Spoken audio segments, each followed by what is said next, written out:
Hi, my name is Sarah Smith. I'm the case manager and the outreach coordinator for Harrison County here at Back Bay Mission. And today we're going to talk about just some reflections, some personal reflections from 2021. What a year. I guess we'll start off with that. I think everybody left 2020 thinking 2021 was going to look different. We were going to end COVID. So I think we know coming into 2022, this is going to be probably our new reality, that we're just going to learn to live with COVID like we do with everything else. I think at Back Bay, we've really, in 2021, learned a new way to continue to provide the same services and even more services. But the truth is, we never quit on the people.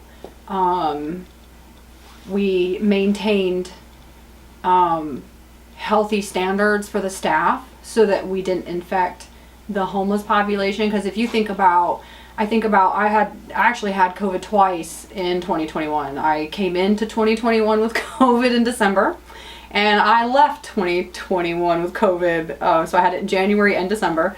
Both times were awful, but we have pretty strict policies about staying home and everybody getting tested and just being really, really safe and cautious, because, you know, when I had COVID, I had fevers and body aches and just terrible pain, and you just want to lay in your bed and cover up and, you know, feel like you're dying. And then you think about the homeless population, when they get COVID, where do they lay in a bed and die slowly? You know, they would be exposed to the elements. Like right now, if they had COVID, it's very cold, it's like in the 30s. They would just be laying in the elements, very, very sick, possibly dying. How do you get them into the hospitals, treatment facilities? Like, if I get a referral for the mono infusion, which I did, I have an insurance that's going to pay for me to go feel better. You know, treatment that could potentially save my life. Not everybody here would be afforded the same opportunities. So I think it's really remembering that the fight hasn't ended in 2021. My job hasn't ended in being an advocate. Back Bay Mission's job for advocacy for our homeless, our housed population, it hasn't ended.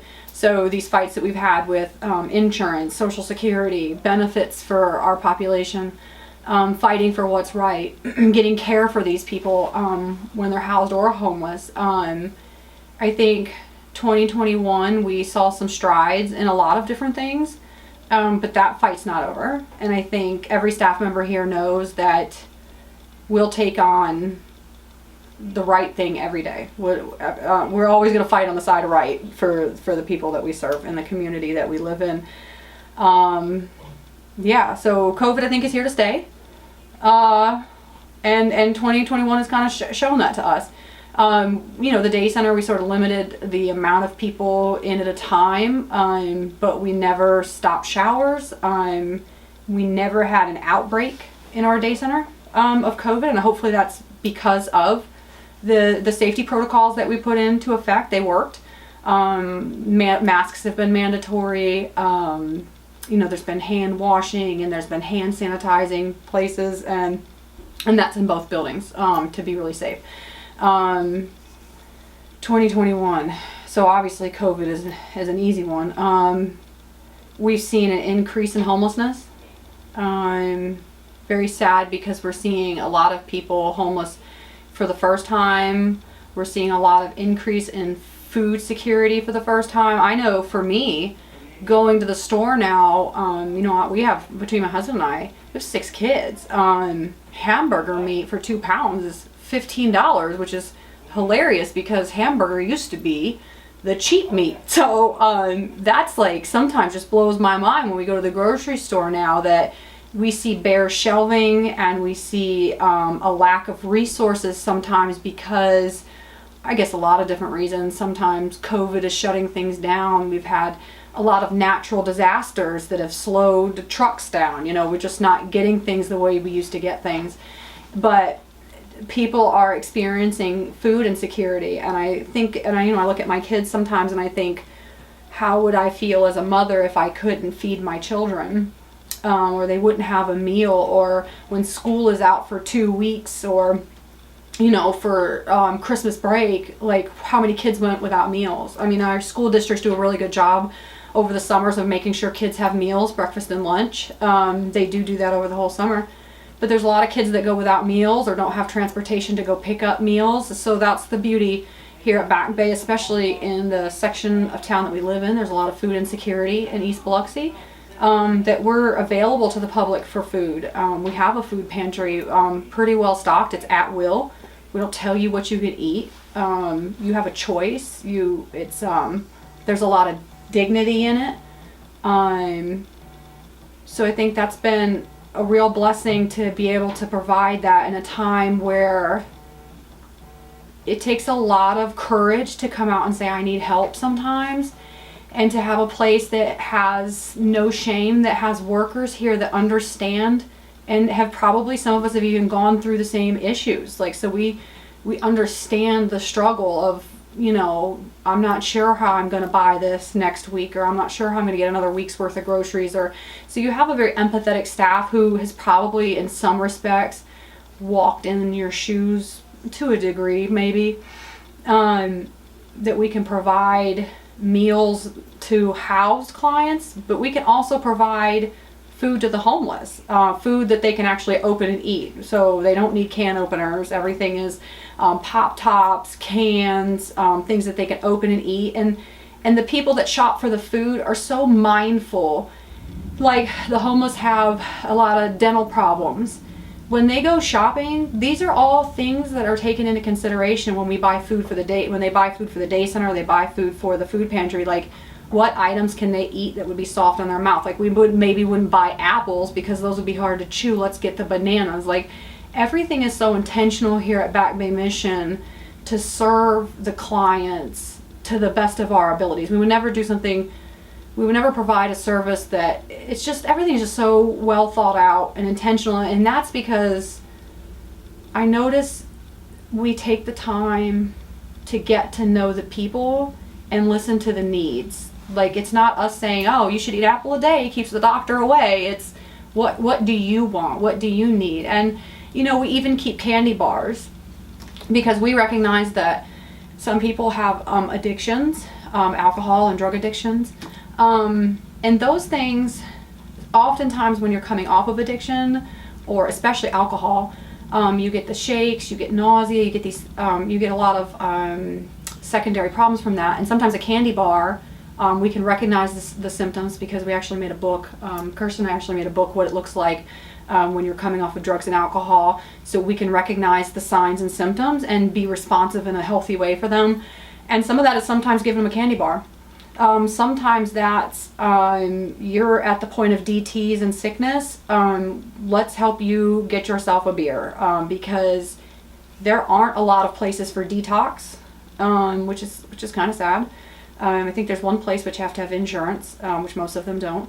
So if it's the choice of $1.50 for a beer or death, who makes the choice for harm reduction? We kind of practice what we preach here at Back Bay Mission. So I was thinking about it this morning, and we don't just talk, we really live what we say. Like, we had a lady that came in and kept asking for condoms. We had an employee here that was relentless in the pursuit of condoms, and that's all harm reduction. We're not saying you shouldn't do this. We're saying let's help you do it in a healthy way. If you need clean needles, let's get it for you in a healthy way, because us saying don't use doesn't stop drugs. It's not going to win the war on drugs. It's just going to make them do it in secrecy in an unhealthy way. We're going to spread disease, HIV, hepatitis C, which is huge with needle users. So if we can provide a clean and healthy environment, the state of Mississippi is one of few states that don't offer clean needle exchange, where most other states recognize that that's the healthiest thing for the overall population, is to have clean needle exchange, where you don't have needles laying on the ground and you don't have exposure to, other viruses and things. So I think with Back Bay, I've really noticed over the last year, we don't just talk the talk. I feel like we really walk the walk. We practice harm reduction. We don't judge people's choices. We're very much, we meet people where they're at. We meet people where they're at on the streets. We meet people where they're at with their food insecurities and their housing. We meet people in the day center who are, not ready to even talk about addiction, and then 6 months, because 6 months, 1 year, 3 years, that are now ready to start opening up and admitting to their issues. I have people in my program who've been in my program for 2 years that I know that there's something going on, but through trust and communication, it takes 2 years for them to say, I need help, I have a gambling addiction. So we really work very hard on building trust. It's like the foundation of everything that we do here is trust. We have trust in the community, not just with the homeless, but with businesses, with organizations, with people that sponsor Back Bay Mission, with everybody that sends Back Bay money and supplies and things. Like, there's a level of trust that you know that anything that we receive, that it's doing good, and that we are using our resources to provide the best that we can to anybody that comes here. Bus passes, tickets home to their families, tickets to get home to see their dying mothers. We do so much. What else can I say about 2021? We have a lot of work left to do. We have a lot of work left to do in 2022. I look forward to the challenges that are coming. I look forward to, I kind of love that we've stepped up to the plate for Loaves and Fishes, and that we're doing this really awesome thing that they get to come out and still feed the people. I look at it very much like a ministry work sometimes, and I feel like if it were any place that needed assistance or needed a place to call home to provide assistance, like that, we would step up and do that for people. So I look forward to watching that grow next year. I hope we get to be a part of that and foster that. And if anybody knows anything, I hope that y'all help them find a location, because 4 days a week they provide meals to, I can't tell you how many people I see out here in the parking lot every day eating. It's incredible. Not just homeless people. Anybody who wants food can come and get a meal, and it's just so incredible to watch everybody working together to create a beautiful thing. So I hope in 2022 we can make new partnerships. I hope more of the community, because this is good community. This is obviously not just a Back Bay Mission problem.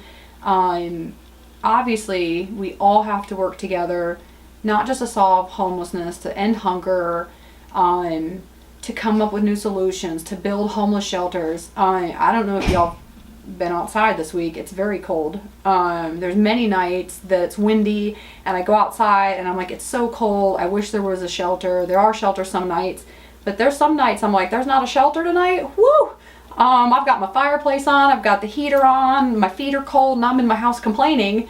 And then I think, there's people out there with nothing. I literally see them standing out front here in a t-shirt and a pair of pants because their jackets have been stolen, or they don't have one, or their tent got wet. We had rain this week, and I think it was last week, and it was cold. Tents aren't waterproof. Jackets aren't waterproof. There's nowhere to dry them out. We don't have washers and dryers yet, and I know we have that need out there right now. I'm really hopeful for that in 2022, that we get washers and dryers, because I don't think anybody watching this has experienced not having clean clothes, not having clean underwear, having to go to an interview, and just the embarrassment, or feeling like you can't move yourself forward because look at how I look. I just really look forward to new partnerships, getting people in to cut hair again, trimming people's beards for them, just making them feel human again. I know I love to go to the hair salon and get my hair cut. I feel like a new person. You come out of the hair salon and you're like, whoop, I can tackle the world. So I guess probably the last reflection, I think, is probably towards the end of the year. This year we did our first ever memorial service for the homeless. We had a lot of bags out, a lot of people remembered. I'd like to see less bags next year and more people. It was beautiful. We had proclamation from the mayor, very appreciative that he takes the time to care about what we're doing and give us that day.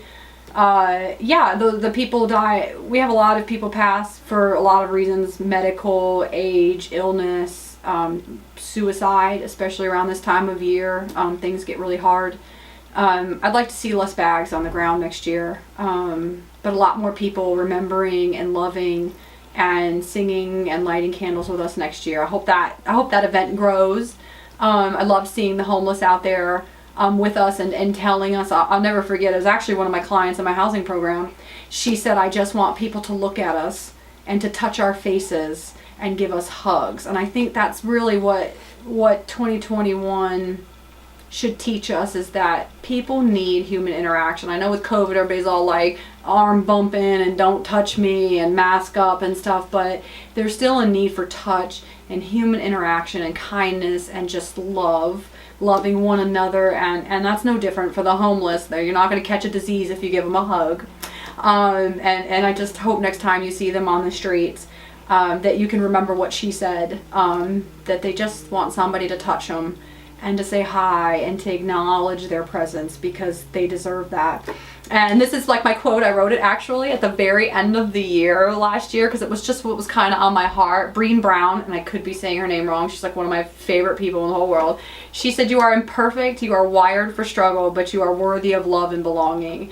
And I think I kind of want people to sort of sit with that a little bit in 2022. Like, we're all imperfect, we're all gonna struggle, but at the end of the day, everybody deserves to be loved and belongs. And you belong here at Back Bay Mission. And if you haven't found a place you belong yet, if you come here, we're going to help you with that. So I'm really excited for 2022. I can't wait to see what comes of it and what our reflections are at the end of this year. So many, many blessings, and hope to talk to you guys again soon.